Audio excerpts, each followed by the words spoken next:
Hi everyone. So today I actually want to strike conversation with you people about one of the most potent issues which has engulfed the entire world. Yes, I am talking about the conflict between Ukraine and Russia.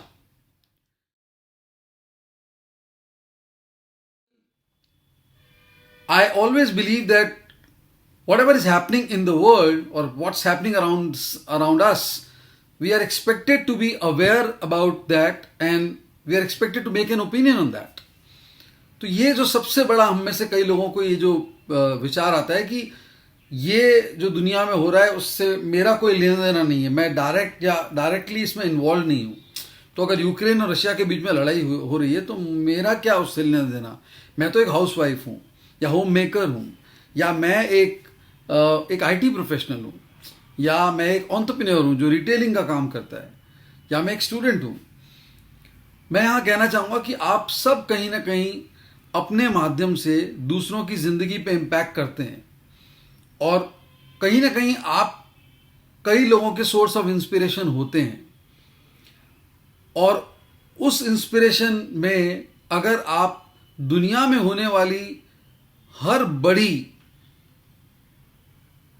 Situation को या पे अपना opinion रखते हैं तो शायद आप ज़्यादा लोगों को इन्फ्लुएंस कर सकते हैं. दूसरा, आप अपने आप को बहुत ज़्यादा एम्पावर भी कर सकते हैं क्योंकि हमने देखा है कई बार that a topic is going on and when we are having no clue about it, we end up making a mess of it और we end up feeling slightly ignored और आइसोलेटेड. मैं नहीं चाहता कि आपके साथ ऐसा हो.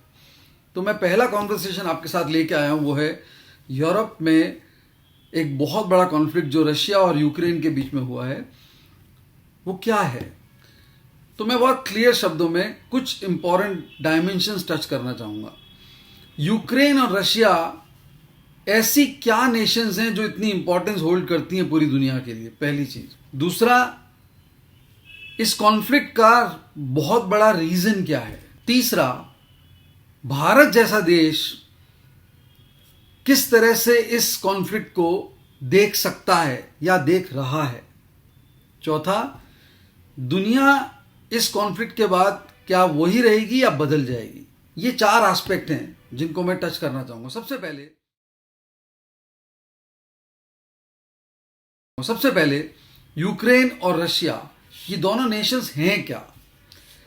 तो I would like to go back to 1991 या उसके थोड़ा पहले, जब सोवियत यूनियन एक एंटिटी थी जिसे डिसइंटीग्रेट होना पड़ा because of sudden radical policy changes initiated by Mikhail Gorbachev, जो रशिया के प्रेसिडेंट थे उस समय सोवियत यूनियन के. और वो जो यूनियन था कई स्टेट्स से मिला हुआ, वो डिसइंटीग्रेट हो गया और उस डिसइंटीग्रेशन का नतीजा रहा कि यूक्रेन एक अलग नेशन बना और रशिया एक अलग नेशन बना. उसके साथ और भी कई नेशंस बने और राष्ट्र का दर्जा मिला उन्हें, जैसे उज़्बेकिस्तान, तुर्कमेनिस्तान, बेलारूस, बहुत सारे. यूक्रेन रशिया का, सोवियत यूनियन का बहुत बड़ा इंटीग्रल पार्ट था. उसके रीजंस थे. सबसे बड़ा राष्ट्र in terms of area after Russia, पहली बात, यूक्रेन का लैंड मास बहुत बड़ा है. दूसरा, यूक्रेन नेचुरल रिसोर्सेज से बहुत ज़्यादा इनंडेटेड है और बहुत ज़्यादा ब्लेस्ड है. यूक्रेन के पास न्यूक्लियर वेपन्स के रॉ मटेरियल बनाने का बहुत बड़ा रिजर्वॉयर है. मैं बात कर रहा हूँ टाइटेनियम की, यूरेनियम की, जो कि बहुत बड़े रॉ मटेरियल हैं न्यूक्लियर एनर्जी के लिए. यूक्रेन के पास एडिबल ऑयल के बहुत बड़े सोर्स हैं जो दुनिया भर में एक्सपोर्ट होते हैं. यूक्रेन में लोग एजुकेशन सीख करने जाते हैं. मेडिकल एजुकेशन का एग्जांपल हमें सब पता ही है क्योंकि वहाँ की एजुकेशन क्वालिटेटिवली डिसेंट है और चीप है. तो दुनिया में वो बहुत बड़ा एक अट्रैक्शन है. टूरिस्ट अट्रैक्शन तो यूक्रेन है ही. और सबसे बड़ी बात है, स्ट्रेटेजिकली यूक्रेन बहुत बड़ा रोल प्ले करता है रशिया के लिए और बहुत सारे स्टेट्स के लिए. और ह्यूमन डेवलपमेंट इंडेक्स में यूक्रेन का स्थान 72वां है, 72. और मैं यहाँ बताना चाहूँगा कि भारत का HDI में, ह्यूमन डेवलपमेंट इंडेक्स में, स्थान 132वां या 131वां है। आप समझ सकते हैं कि कितना बड़ा डिफरेंस है। और रशिया का HDI में स्थान जो है 52वां, 52।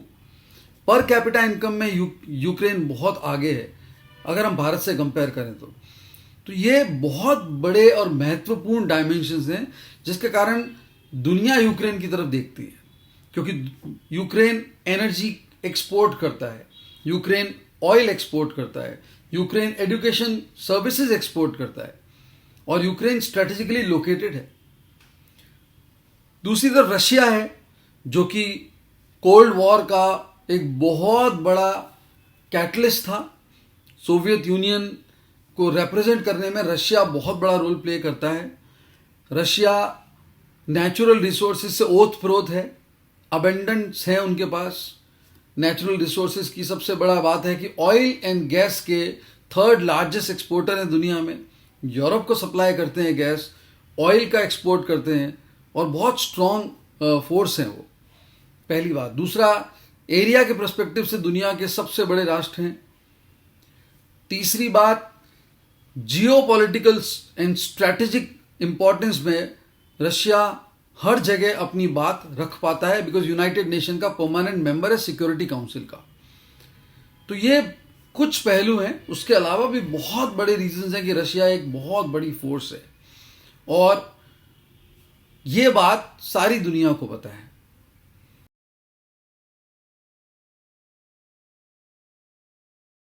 अब ये कॉन्फ्लिक्ट इन दोनों राष्ट्रों में क्यों हुआ, जबकि ये दोनों पड़ोसी राष्ट्र हुए एक तरह से, और दोनों की इतिहास में लेगेसी है बहुत, और दोनों का लीनियर और एक समकालीन इतिहास रह चुका है। क्रुश्चेव को कोई भूल नहीं सकता, जो कि यूक्रेन से ही थे और जिन्होंने सोवियत यूनियन की लीडरशिप देखी या करी। तो कहीं ना कहीं बहुत बड़ा लोगों के लिए अनएक्सपेक्टेड था ये। पर अगर हम थोड़ा सा सोचें और टटोलें तो हमें रियलाइज होगा कि ये क्या चल रहा था।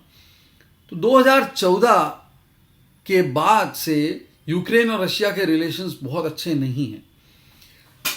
यूक्रेन में रशियन सपोर्टर बहुत लोग हैं।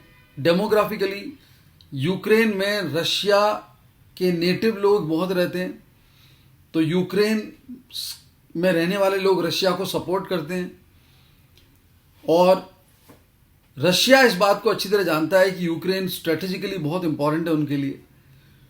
तो जब यूक्रेन इकोनॉमिक क्राइसिस से निकला, 2008 के इकोनॉमिक क्राइसिस से, उसके पहले 1991-92 के इकोनॉमिक क्राइसिस से, लंबा इकोनॉमिक क्राइसिस था, और उस दो इकोनॉमिक क्राइसिस के बाद से यूक्रेन की जो इकोनॉमी है वो खराब हो चुकी थी, और यूक्रेन को मदद चाहिए थी बहुत, और उस मदद के लिए उनके पास बहुत बड़े अपॉर्चुनिटीज दिख रही थी उनको, और उनमें से एक अपॉर्चुनिटी थी, वो थी NATO, North Atlantic Treaty organisation.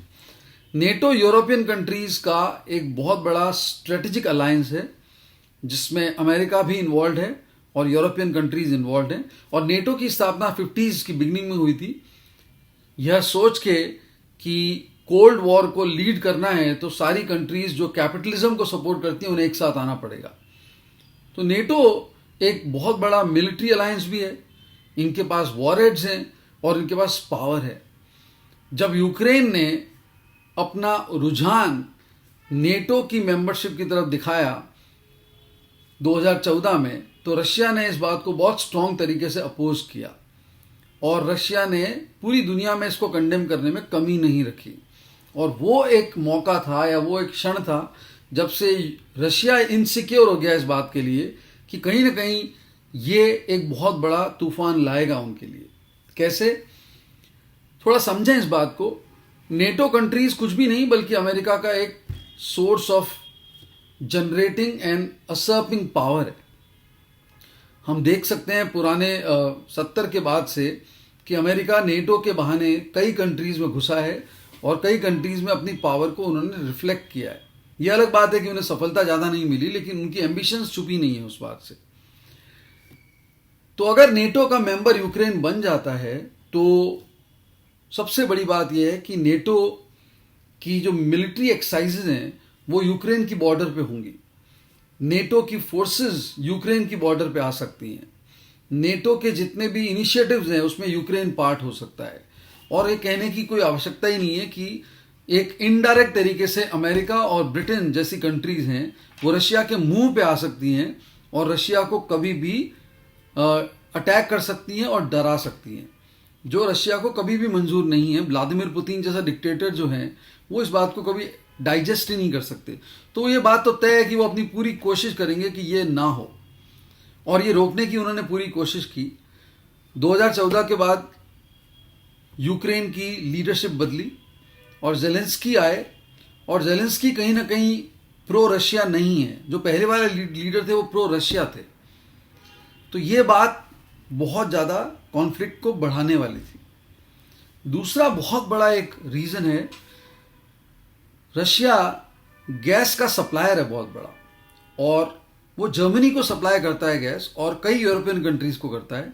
और वो जो गैस सप्लाई का जो पैसेज है वो यूक्रेन के थ्रू जाता है, और यूक्रेन को बाकायदा उसका रेंट मिलता है, और रशिया उसका रेंट देता है और पूरी दुनिया को एनर्जी सप्लाई करता है। ये बेसिकली दोनों के लिए इंडिस्पेंसिबल है।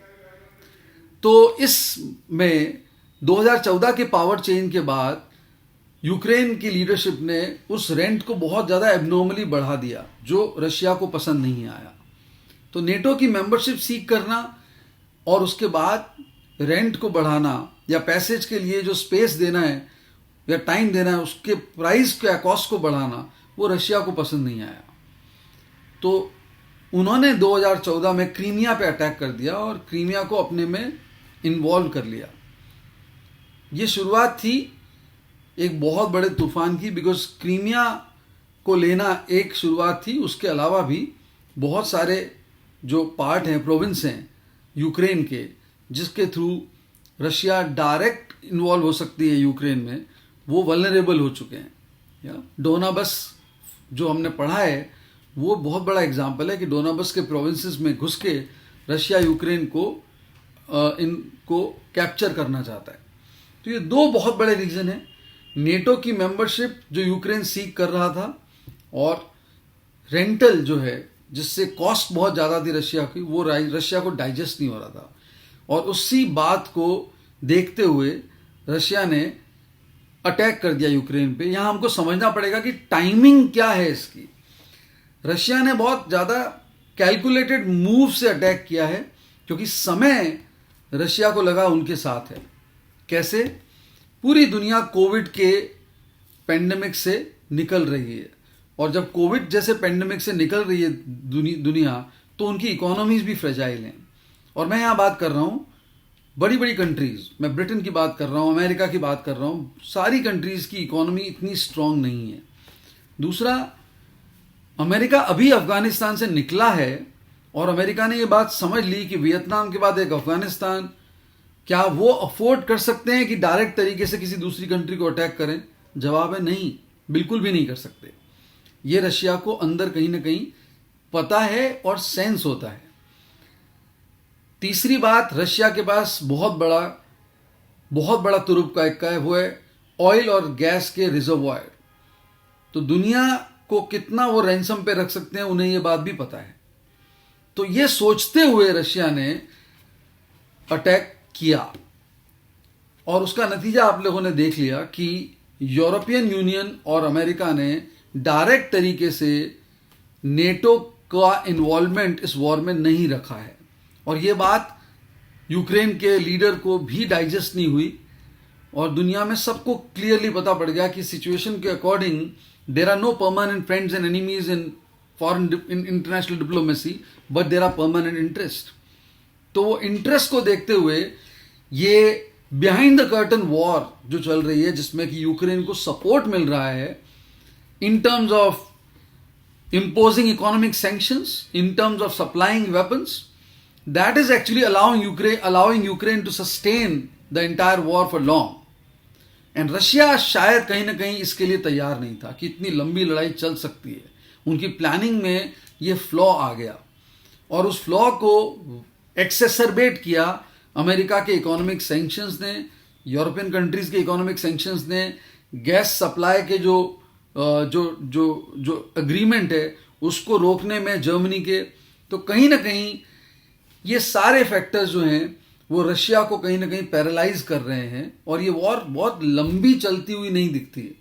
लेकिन नेचुरली इसके नतीजे जो हैं वो दुनिया को बहुत बुरी तरह से इम्पैक्ट कर सकते हैं। हमने देखा है कि इंडियन स्टॉक मार्केट टैंक हुआ, इंडिया के जो एक्सपोर्टर्स हैं वो कॉशियस हो गए, इकोनॉमी का जो मोमेंटम बन रहा था वहाँ थोड़ा सा स्लो डाउन हुआ, रशिया का रूबल गिर गया, इन्फ्लेशनरी टेंडेंसीज इकोनॉमी में आ गई, वहाँ के बड़े बड़े एंटरप्रेन्योर्स के अकाउंट्स फ्रीज हो गए, यूक्रेन इटसेल्फ बहुत बड़ी तरह से डैमेज हो चुका है। भारत को कहीं ना कहीं एक बहुत बड़ा सेटबैक लगा है, स्टूडेंट्स को वापस बुलाना पड़ा, उनकी पूरे पेरेंटल और इकोसिस्टम को बहुत बड़ा झटका लगेगा, उनकी एजुकेशन सिस्टम पे जो कॉस्ट है, so it will really drain people at large. और डेफिनेटली अमेरिका की जो बुलिंग है, जो लीडरशिप है वो भी एक्सपोज हो गई है और कहीं ना कहीं उनकी वीकनेस भी एक्सपोज हो गई कि वो इतने ज़्यादा डोमिनेटिंग और इतने इंटिमिडेटिंग नेशन नहीं रहे। चाइना बहुत स्मार्ट तरीके से इसको देख रहा है और उस पर बहुत ज़्यादा रिएक्ट नहीं कर रहा। भारत की फॉरेन पॉलिसी भी कहीं ना कहीं बहुत ज़्यादा टैक्टफुल दिखती है। यूएन के रेजोल्यूशन में एब्सटेन किया इंडिया ने और मुझे लगता है कहीं ना कहीं ये बिल्कुल सही स्टेप लिया है। अभी तक कितनी देर तक न्यूट्रल रह सकते हैं हमें नहीं पता। रशिया हमें सबसे बड़ा दोस्त मानता है, इसमें कोई डाउट नहीं है। यूक्रेन ने भारत की लीडरशिप की तरफ देखा है, तो कहीं ना कहीं नरेंद्र मोदी जी का स्टैचर जो है वो एलिवेट होता हुआ दिख रहा है, पर उनके आगे के कदम उनको फूक फूक के रखने पड़ेंगे। और कहीं ना कहीं ये जो वॉर है ये बहुत जल्दी it will come to an end because negotiations are going on. But future Ukraine का कैसा होगा, उसका मैप बदलेगा या नहीं बदलेगा, रशिया की लीडरशिप को दुनिया कितना आइसोलेट कर पाएगी, अमेरिका की स्ट्रेंथ दिखेगी या नहीं, या अमेरिका का लीडरशिप चेंज होना और ज़्यादा कन्विक्शन हो जाएगा इस बात से because of the way things have got unfolded. These are questions answers of which remain in future. But मैं सिर्फ एक सवाल पे आपको आज मैं आपसे विदा लेना चाहूँगा। Is war a necessary evil? क्या लड़ाई एक ऐसी फिनोमिनन है जिसके बिना इंसान रह नहीं सकता? और वॉर क्यों होती है और नेशंस का इन्वॉल्वमेंट क्यों होता है वॉर में, और जो आर्म्स एंड एम्यूनिशंस हैं उस इंडस्ट्री का जो फ्यूचर है वो हम कैसे देखते हैं? I would like you to think about it. आप मुझे ज़रूर कमेंट सेक्शन में कीजिए कमेंट और मुझे बताइए कि आपको मेरा इंटरेक्शन कैसा लगा। मैं डेफिनेटली और बहुत सारे कंटेम्प्रेरी इश्यूज लेके आऊँगा और उन्हें एक्सप्लेन करूँगा, आपको मेरा नज़रिया बताऊँगा। लेकिन ये सब डिपेंड करता है कि आपको ये इंटरेक्शन और ये सोच मेरी कैसी लगी। Thank you so much, have a great time, enjoy.